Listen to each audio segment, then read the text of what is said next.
சமூக சொந்தங்களுக்கு வணக்கம். மற்றும் ஒரு போர் நிலவரம் தொடர்பான காணொளியூடாக இணைந்திருக்கிறோம். இந்த காணொளியில் என்ன பார்க்க இருக்கிறோம் அப்படின்னு சொன்னால், அச்சுறுத்தல் மொழி பலனை தராது ஹமாஸ் அமைப்பு திட்டவட்டம், அமெரிக்காவுடன் அணுசக்தி பேச்சுவார்த்தைக்கு தயார் ஈரான் அறிவிப்பு, கடுமையான பதிலடி கொடுக்க ஆயுதப்படைகள் தயாராக இருப்பதாக ஈரான் பெருமிதம், ரஷ்யாவுடனான போரை முடிவுக்கு கொண்டு வருவதாக ஜெலன்ஸ்கி அறிவிப்பு, பகுதி போர் நிறுத்தத்தை முன்மொழியும் உக்ரைன், நேட்டோவில் இருந்து அமெரிக்கா விலக வேண்டும் எலான் மஸ்க் உறுதி, அமெரிக்க எண்ணெய் டேங்கர் கப்பல் போர்ச்சுகீச கப்பலுடன் விபத்து, பற்றி எரிந்த தீ போன்றதான அண்மைய செய்திகள் குறித்து விரிவாக பார்க்கலாம்.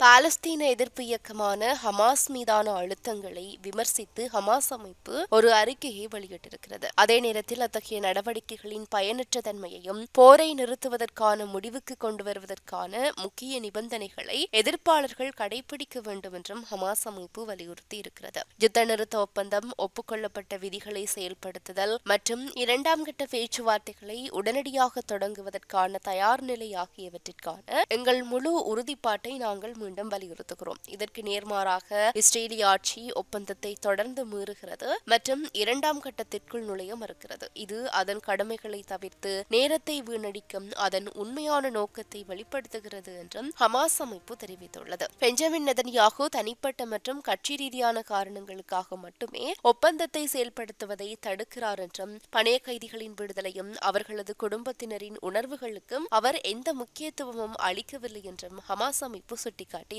இந்த ஒப்பந்தம் சம்பந்தப்பட்ட தரப்பினரின் மத்தியஸ்தம் மற்றும் சர்வதேச சமூகத்தின் மேற்பார்வையின் கீழ் எட்டப்பட்டதாகவும், ஆக்கிரமிப்பு ஆட்சி அதன் செயல்படுத்தலை கடைபிடிக்க வேண்டும் என்றும் ஹமாஸ் அமைப்பு கூறியிருக்கிறது. ஏனெனில் இந்த பாதை கைதிகளை விடுவிப்பதற்கான ஒரே பாதையாக காணப்படுகிறது என்றும் குறிப்பிடப்பட்டிருக்கிறது. ஜனவரி 19 அமலுக்கு வந்த காசா போர் நிறுத்தத்தின் முதல் கட்டம் இரண்டாம் கட்ட பேச்சுவார்த்தைகள் தொடங்கப்படாமலேயே வார இறுதியில் காலாவதியானது. இஸ்ரேல் முதல் கட்டத்தை நீட்டிக்க கோரியிருக்கிறது.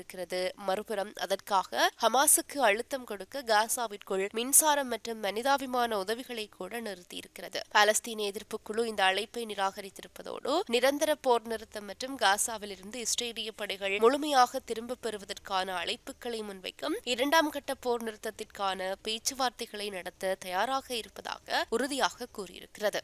மறுபுறம் தங்களது அணுசக்தி திட்டம் குறித்து அமெரிக்காவுடன் புதிய பேச்சுவார்த்தைகளை நடத்துவதற்கு தயாராக இருப்பதாக ஈரான் கூறியிருக்கிறது. இதுகுறித்து எக்ஸ் ஊடகத்தில் ஐநாவுக்கான ஈரான் தூதரகம் வெளியிட்டிருக்கின்ற பதிவில், ஈரானின் அணுசக்தி திட்டங்கள் ராணுவமயமாக்கப்படுவதாக அமெரிக்கா சந்தேகித்தால் அந்த சந்தேகத்தை தீர்ப்பதற்கான பேச்சுவார்த்தைகளை நடத்துவதற்கு தயாராக இருக்கிறோம் என்று குறிப்பிடப்பட்டிருக்கிறது. ஈரான் அணுசக்தி திட்டங்கள் அணு ஆயுதங்கள் தயாரிப்பதற்கானவை இல்லை என்பதை உறுதி செய்வதற்கான சர்வதேச ஒப்பந்தம் ஒபாமா ஆட்சி காலத்தில் கடந்த 2015 ஏற்படுத்தப்பட்டது. ஆனால் அவருக்கு பிறகு ட்ரம்ப் அதிபரான பிறகு அந்த ஒப்பந்தத்தில் இருந்து அமெரிக்கா விலகியது. அதைத் தொடர்ந்து அணுசக்தி ஒப்பந்தத்தில் இருந்து ஈரான் படிப்படியாக விலகி வருகிறது. இந்த சூழலில் புதிய அணுசக்தி பேச்சுவார்த்தைக்கு தயார் என்று ஈரான் அறிவித்திருக்கின்றமை குறிப்பிடத்தக்கது.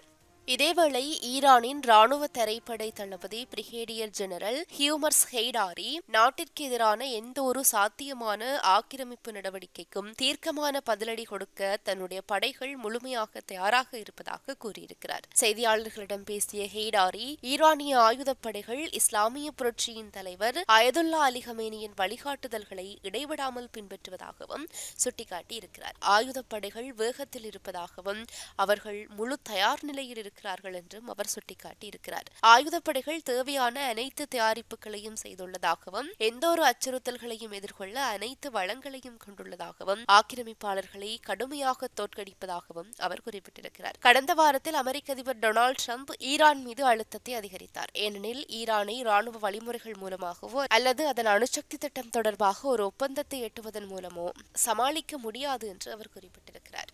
மறுபுறம் அமெரிக்க அதிகாரிகளுடனான பேச்சுவார்த்தையில் ரஷ்யாவுடனான போரை முடிவுக்கு கொண்டுவர உறுதி பூண்டிருப்பதாக உக்ரைன் ஜனாதிபதி வோலோடிமிர் ஜெலன்ஸ்கி தெரிவித்திருக்கிறார். உக்ரைன் மற்றும் ரஷ்யா இடையிலான 3 ஆண்டு போரை முடிவுக்கு கொண்டுவரும் நடவடிக்கையில் டொனால்டு ட்ரம்ப் தீவிரமாக ஈடுபட்டிருக்கிறார். அதற்காக உக்ரைன் ஜனாதிபதி வோலோடிமிர் ஜெலன்ஸ்கியை நேரில் சந்தித்து பேசிய அவர் கடுமையான வார்த்தைகளை பயன்படுத்தி போரை நிறுத்துமாறு கூறினார். இதனால் கோபமடைந்த ஜெலன்ஸ்கி பாதியிலேயே வெளியேற கனிம வளம் தொடர்பான ஒப்பந்தமும் கையெழுத்தாகியது. வெளியாகவில்லை. அதனைத் தொடர்ந்து டொனால்டு டிரம்ப் உக்ரைனுக்கான அனைத்து ராணுவ உதவிகளையும் உளவு தகவல்களையும் தற்காலிகமாக நிறுத்துவதாக அறிவித்தார். இந்த நிலையில் உக்ரைன் ஜனாதிபதி வோலோடிமிர் ஜெலன்ஸ்கி கனிம வள ஒப்பந்தம் தொடர்பாகவும் ரஷ்யாவுடனான போரை முடிவுக்கு கொண்டு வருவது தொடர்பாகவும் அமெரிக்காவுடன் பேச்சுவார்த்தைக்கு தயாராக இருப்பதாக அறிவித்திருக்கிறார். சவுதி அரேபியாவில் இந்த வாரம் அமெரிக்க அதிகாரிகளுடன் இருதரப்பு பேச்சுவார்த்தை நடைபெறும் எனவும் அவர் கூறியிருக்கிறார். இதேவேளை சவுதி இளவரசர் முகமது பின் சல்மானை ஜனாதிபதி ஜெலன்ஸ்கி சந்திக்க இருக்கிறார் என்பதும் குறிப்பிடத்தக்கது.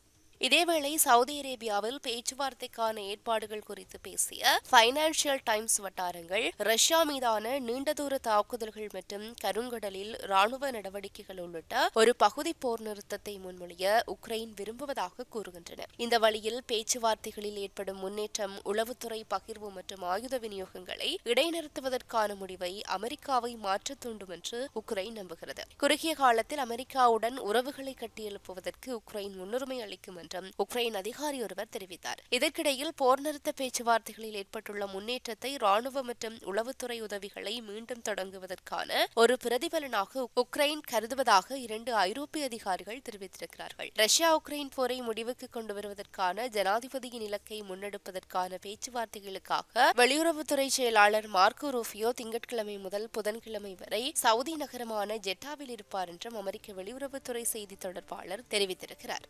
இதேவேளை நேட்டோவிலிருந்து அமெரிக்கா விலக வேண்டும் என எலான் மஸ்க் வலியுறுத்தி இருக்கிறார். உக்ரைனுக்கு அமெரிக்கா அளித்து வந்த ஆதரவுக்கு கைமாறாக உக்ரைனின் கனிம வளங்களை காலவரையறையின்றி வெட்டியெடுக்கும் உரிமத்தை அமெரிக்காவுக்கு வழங்க வேண்டும் என ட்ரம்ப் வலியுறுத்தினார். அந்த ஒப்பந்தத்தில் கையெழுத்திட உக்ரைன் அதிபர் ஜெலன்ஸ்கி மறுத்த நிலையில் உக்ரைனுக்கு வழங்கி வந்த ராணுவ உதவிகளை அமெரிக்கா நிறுத்தியது. இந்த நிலையில் புடின் மற்ற ஐரோப்பிய நாடுகள் மீது போர் தொடுத்தால் நேட்டோ நாடுகள் என்ற அடிப்படையில் அமெரிக்கா உதவிக்கு வருமா என்ற சந்தேகம் ஐரோப்பிய நாடுகளுக்கு எழுந்திருக்கிறது. இதனையடுத்து கடந்த வாரம் ஐரோப்பிய நாடுகளின் தலைவர்கள் கலந்து கொண்ட அவசர உச்சி மாநாட்டில் பாதுகாப்பு செலவினங்களுக்கான நிதியை அதிகரிப்பது தொடர்பாக விவாதித்தார்கள். இந்த நிலையில் அமெரிக்க அதிபர் டொனால்டு டிரம்பின் நெருங்கிய நண்பரும் டிஓஜிஇ அமைப்பின் தலைவருமான எலான் மஸ்க் நேட்டோவில் இருந்து அமெரிக்கா வெளியேற வேண்டும் என வலியுறுத்தி இருக்கிறார். இது தொடர்பாக அவர் தன்னுடைய எக்ஸ் பக்கத்தில் வெளியிட்டிருக்கின்ற பதிவில் அமெரிக்கா நேட்டோவில் இருந்து வெளியேற வேண்டும், ஐரோப்பிய நாடுகளின் பாதுகாப்பிற்கு அமெரிக்கா செலவு செய்வதில் எந்த அர்த்தமும் இல்லை என தெரிவித்துள்ளார். முன்னதாக கடந்த மார்ச் 3ஆம் தேதி அமெரிக்கா நேட்டோ மற்றும் ஐநா அமைப்பில் இருந்து வெளியேற வேண்டும் என தெரிவித்திருந்தார். சமீபத்தில் செய்தியாளர்களை சந்தித்து பேசிய ட்ரம்பும் நேட்டோ நட்பு நாடுகள் தங்கள் கட்டணங்களை செலுத்தப் போவதில்லை என்றால் அவர்களை பாதுகாக்கப் போவதில்லை என கூறியிருந்தமை குறிப்பிடத்தக்கது.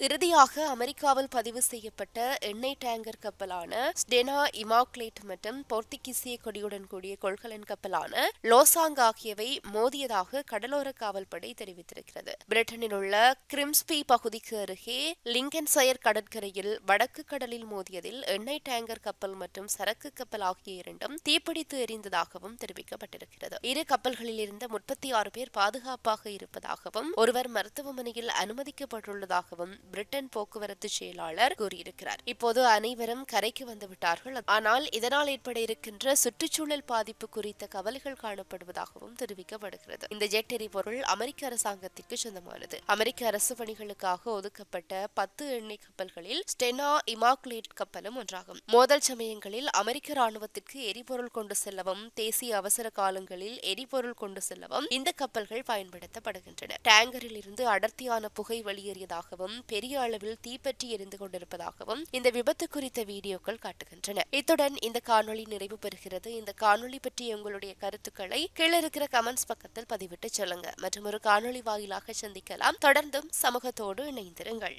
இது போன்ற பல செய்திகளை தெரிந்து கொள்ள நம்முடைய சமூக மீடியா யூடியூப் சேனலை சப்ஸ்கிரைப் செய்து அருகில் உள்ள பெல் பட்டனை கிளிக் செய்யுங்கள். மேலும் செய்திகளை உடனுக்குடன் தெரிந்து கொள்ள சமூகமீடியா.com என்ற இணையதளத்தின் வாயிலாக எங்களுடன் இணைந்திருங்கள்.